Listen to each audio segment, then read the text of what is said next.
I listed a bunch of gods before. They worship way more than that. And throughout all the different nations of the earth, they worshiped all kinds of crazy stuff. They worshiped animals.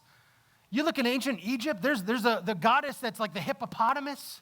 Times and places in Greece and other places where they worshipped emotions. They worshipped retribution. They worshipped all kinds of crazy things.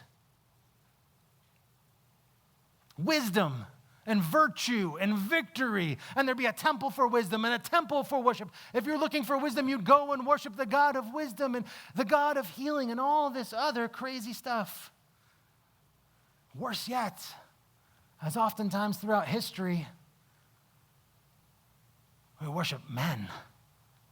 Pharaoh was seen as a god. He was seen as God on earth, and whatever Pharaoh said was like the word of God. So people worshiped Pharaoh, worshiped emperors.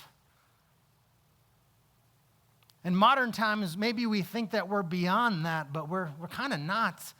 We have a different type of idol in our lives. See, back then the cities were full of idols. They were easy to see. Everywhere you went, there was an idol here, there was a little god there was a temple here. So back then, the cities were full of idols, but nowadays the idols are found in our hearts.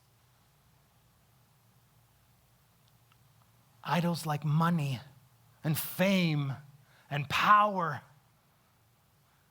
Maybe our work can become an idol. I've met many people. Work becomes an idol.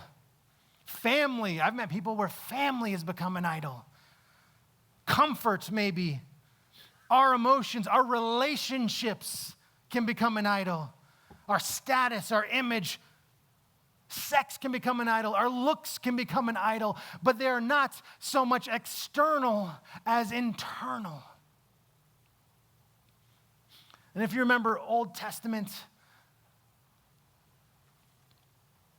the book of Joshua, right? Moses, and then he gives it over to Joshua. Joshua is all about like the conquest. The conquest was about entering in and displacing and whatever with actual people. The conquest of today is a conquest of the heart, casting out the impurity and the idolatry within.